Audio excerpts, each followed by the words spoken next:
कहाणी महालक्ष्मीची. आटपाट नगर होतं. तिथे एक राजा होता. त्याला 2 बायका होत्या. एक आवडती होती, दुसरी नावडती होती. आवडतीचं नाव पाटमाधव राणी होतं आणि नावडतीचं नाव चिमादेव राणी होतं. त्या राजाला एक शत्रू होता. त्याचं नाव नंदन मनेश्वर होतं. तो क्षणी उडे, क्षणी बुडे, क्षणी अंतराळी जाई, क्षणी पाताळी जाई अशा राजाच्या पाठीस लागला होता. त्यामुळं राजा वाळत चालला. एके दिवशी राजाला सर्व लोक बोलावले. नंदन मनेश्वरला मारा म्हणून आज्ञा केली. सर्व लोकांनी राजाला बरं म्हटलं. त्याला जिकडे तिकडे शोधू लागले. त्याच नगरात एक म्हातारीचा लेक होता. तो आपल्या आईला म्हणू लागला, आई आई मला भाकरी दे, मी राजाच्या शत्रूला मारायला जातो. म्हातारी म्हणाली, बाबा तू गरीबाचा पोर, 4 पावलं पुढे जा, झाडाआड वाळली भाकरी खा, म्हणजे लोक तुला हसणार नाहीत. पोरानं बरं म्हणून म्हटलं. म्हातारीनं भाकरी दिली. म्हातारीचा पोर भाकरी घेऊन निघाला. सगळ्यांच्या पुढे गेला.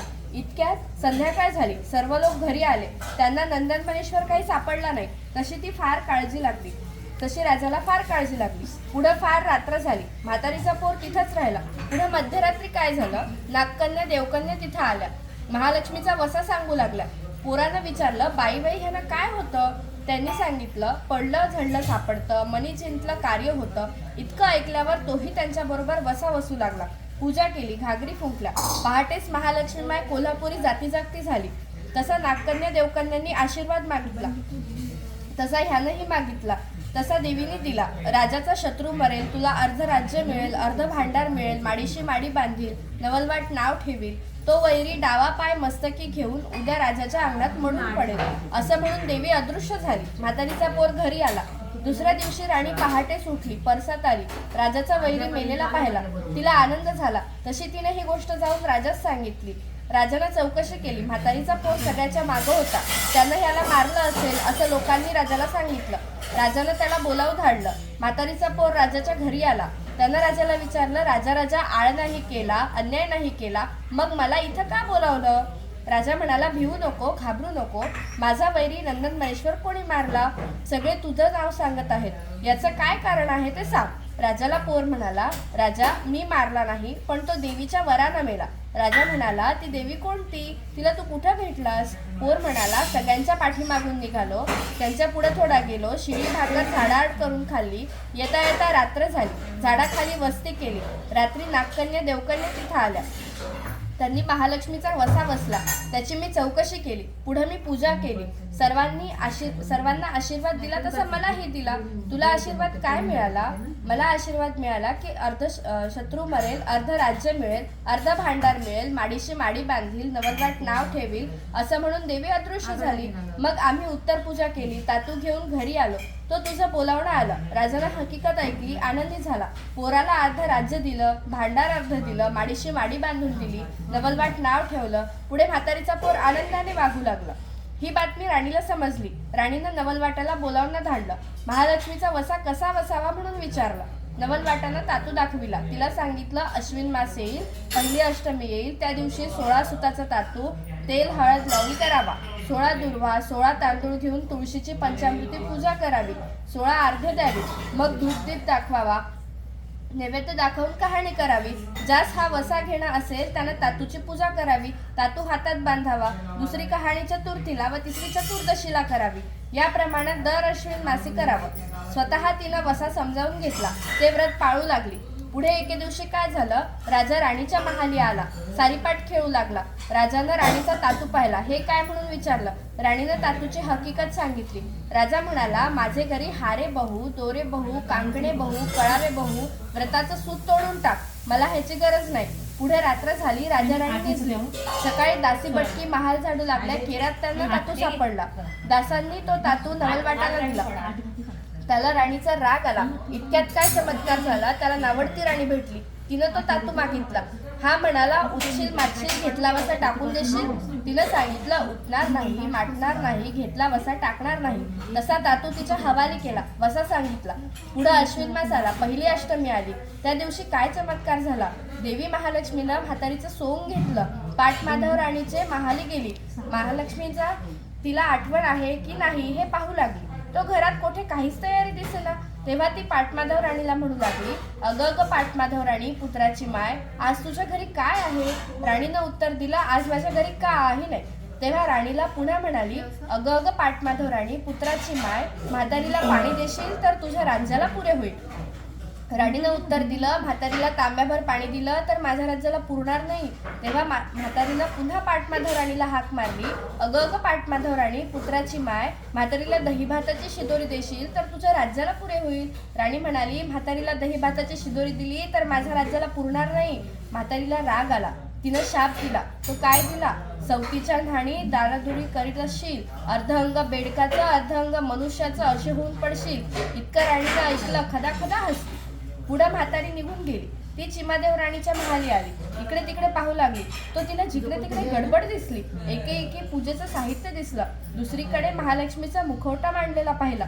तिने चिमादेव राणीला विचारलं, अगं अगं चिमादेव राणी, पुत्राची माय, आज तुझ्या घरी काय आहे? तिनं उत्तर दिलं, आज माझ्या घरी महालक्ष्मी आहे.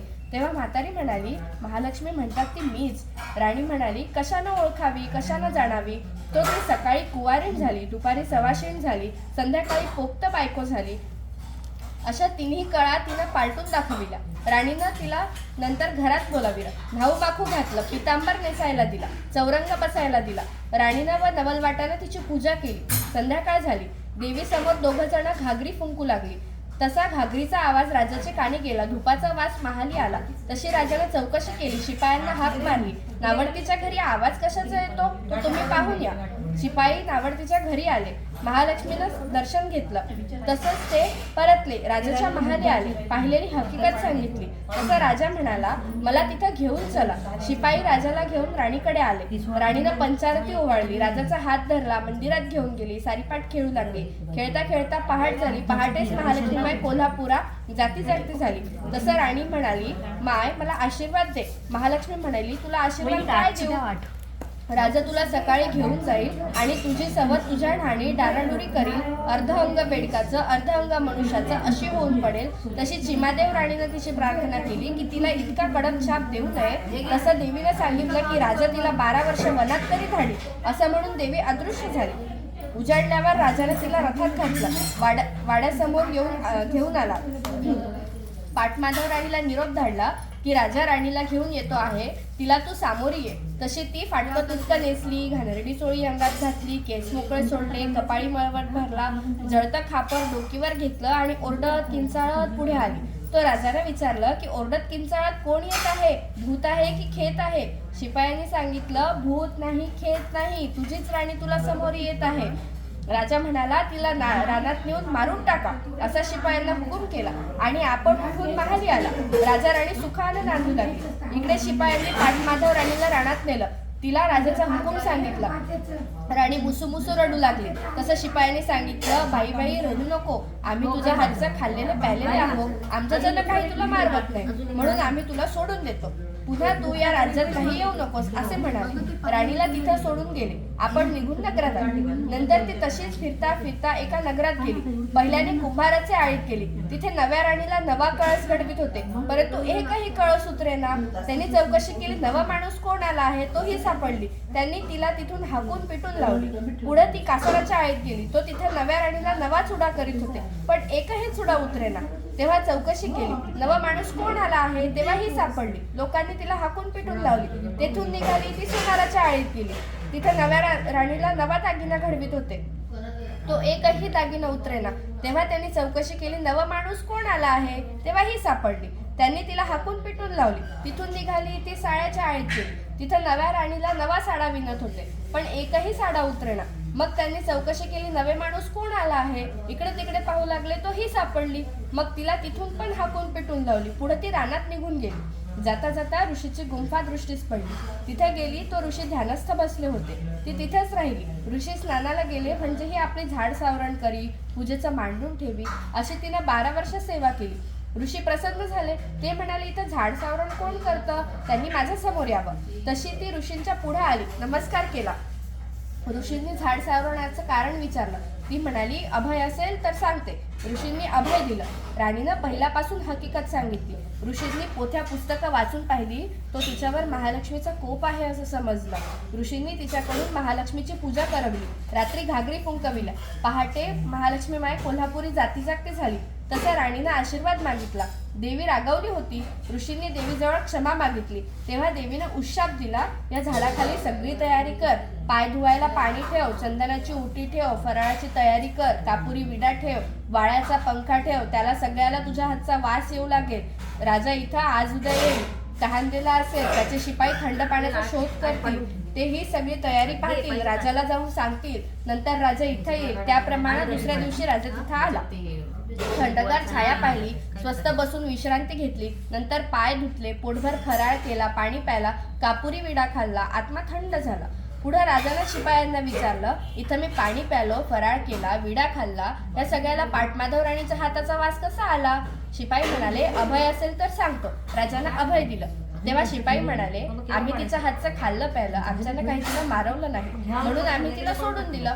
राजा म्हणाला, असं असेल तर तिचा आसपास शोध करा. शिपाई निघाले. ऋषींच्या गुंफा पाहिल्या. तिथं ही सापडली. राजाला जाऊन शिपायांनी सांगितलं. राजा उठला, ऋषींच्या गुंफेत गेला. त्यांचं दर्शन घेतलं. ऋषींनी ओळखलं.